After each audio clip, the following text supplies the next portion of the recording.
most NPR people are toads. He's adorable, though. He's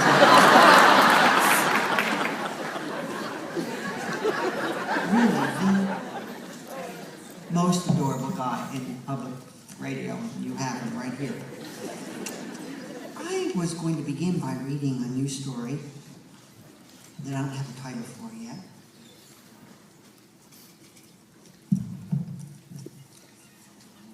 One thing that puzzled me during the American healthcare debate was all the talk about socialized medicine and how ineffective it's supposed to be. The Canadian plan was likened to genocide. But even worse were the ones in Europe, a place where patients languish on filthy cots, waiting for aspirin to be invented. I don't know where these people get their ideas from, but my experiences have all been good. Not just in Normandy, where a house call will run you around $40, but also in Paris. Most of my needs are at arm's reach there. There's a pharmacy right around the corner, and 2 blocks further is the office of my physician, Dr. Medioni.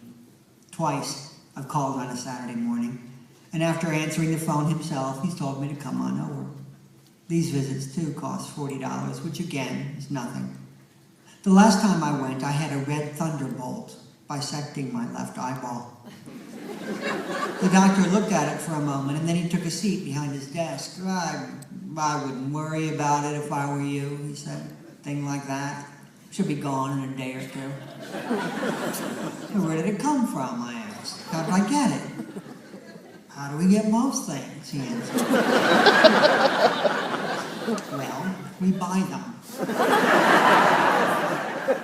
The time before that, I was laying in bed and found a lump on my right side, just below my rib cage.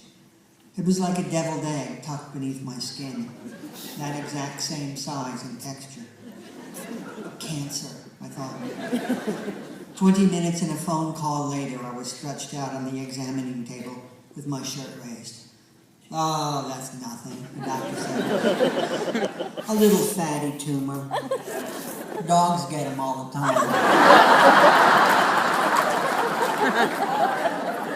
I thought of other things dogs have that I don't want. Dew claws, for example. Hookworms. Can I have it removed? Well, I guess you could, but why would you want to? He made me feel vain and frivolous for even thinking about it. You're right, I told him. I'll just pull my bathing suit up a little higher.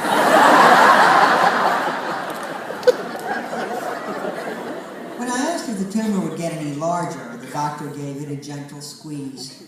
Bigger? Sure, probably. Will it get a lot bigger? No. Why not, I asked. And he said, sounding suddenly weary, I don't know. Why don't trees touch the sky?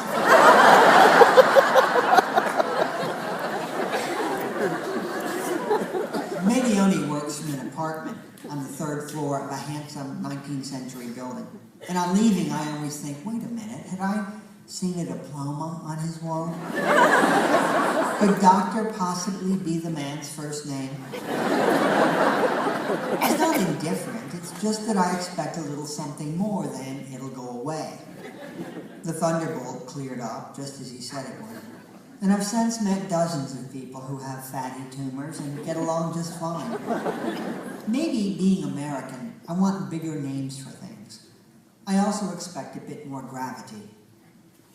I've run some tests, I'd like to hear, and discovered that what you have is called a bilateral ganglial abasement, or in layman's terms, a carotidal rupture of the venal septimus.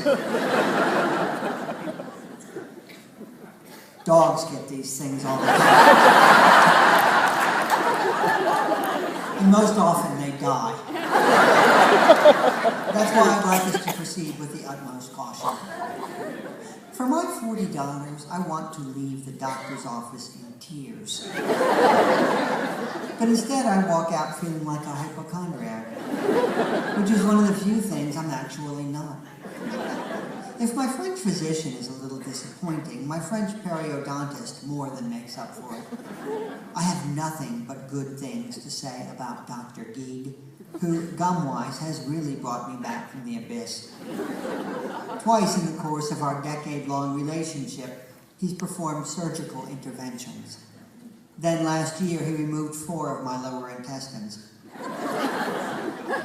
4 of my lower incisors.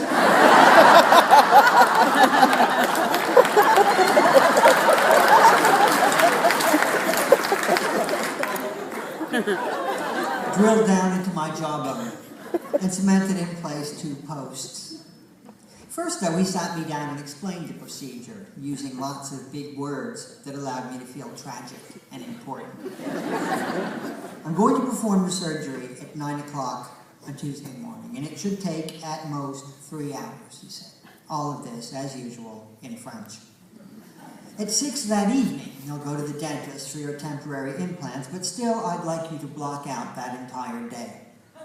I said to Hugh when I got home, where did he think I was going to go with 4 missing teeth? It's like, really? Can't I just duck out for that job interview? I see Dr. Geig for surgery and consultations, but the regular twice-a-year deep cleanings are performed by his associate, a woman named Dr. Barras. What she does in my mouth is unspeakable. And because it causes me to sweat, I've taken to bringing a second set of clothing. I'm changing in the bathroom before I leave for home. Oh, Mr. Sedaris, she chuckles, you were such a child. A year ago, I arrived and announced that since my last visit, I'd been flossing every night. I thought this might elicit some praise. How dedicated you are, how disciplined. But instead, she said, oh, there's no need. It's like when I complained about all the gaps between my teeth. I had braces when I was young, but maybe I need them again, I told her. An American dentist would have referred me to an orthodontist. But to Dr. Barras, I was just being hysterical. You have what we in France call good time teeth, she said. Why on earth would you want to change them? Because I can floss with the sash to my bathrobe.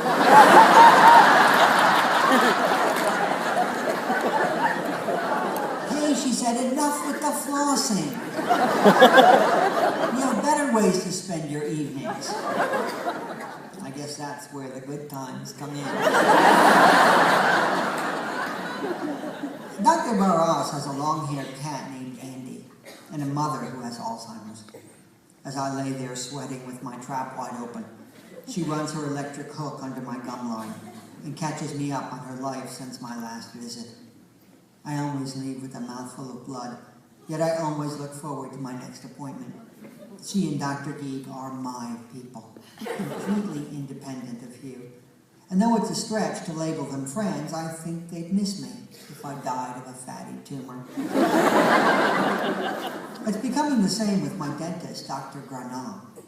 He didn't fabricate my implants, that was the work of someone else, but he took the molds and made certain the teeth fit the way they were supposed to. This was done over the course of 5 visits in the winter of 2011.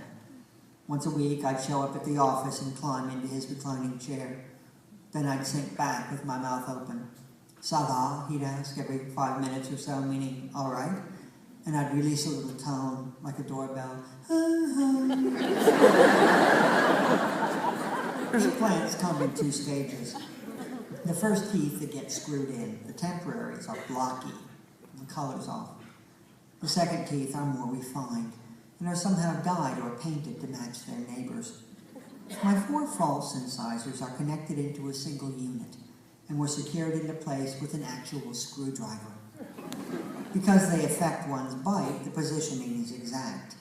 Thus, my dentist would put them in and then remove them to make a minor adjustment. Put them in, take them out, over and over. All the pain was behind me by this point, and so I just laid there, trying to be a good patient.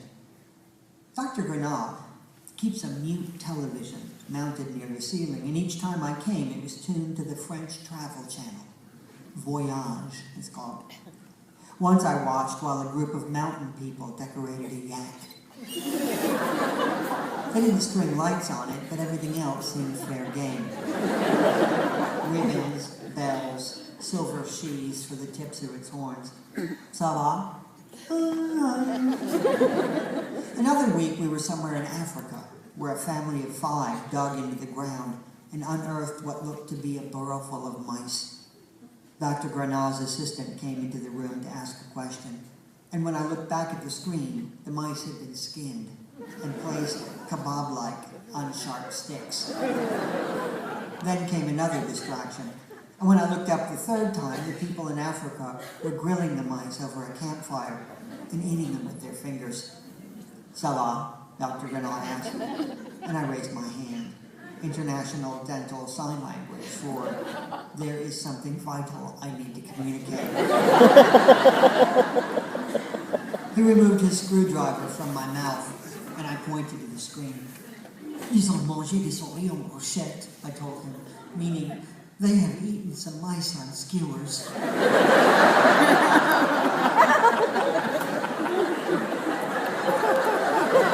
He looked up at the little TV. Are we? A regular viewer of the Travel Channel, nothing surprises Dr. Granat. He's seen it all, and is quite the traveler himself, as is Dr. Guy. Dr. Barras hasn't gone anywhere exciting lately, but what with her mother, how can she? With all these dental professionals in my life, you'd think I'd look a little less like a jack-o'-lantern. You'd think I could bite into an ear of corn, or at least tear meat from a chicken bone, but that won't happen for another few years. Not until we tackle my 2 front teeth, and the wobbly second incisors that flank them. But after that's done, I'll still need to come regularly, won't I? I said to Dr. Guy, almost panicked. My gum disease isn't cured, is it? I've gone from avoiding dentists and periodontists to practically stalking them. Not in some quest for a Hollywood smile, but because I enjoy their company. I'm happy in their waiting rooms, the coffee tables heaped with Gala and Madame Figaro. I like their mumbled French, spoken from behind Tyvek masks. None of them ever call me David, no matter how often I invite them to. Rather, I'm Mr. Sedaris. Not my father, but the smaller continental model. Mr. Sedaris with the 4 lower implants. Mr. Sedaris with the good time teeth. Sweating so fiercely he leaves the office 2 kilos lighter. That's me pointing to the bathroom and asking the receptionist if I might use the litter box. Me traipsing down the stairs in a fresh set of clothes, my smile bittersweet and drearied with blood, counting the days until I can come back and return myself to their curious, socialized care.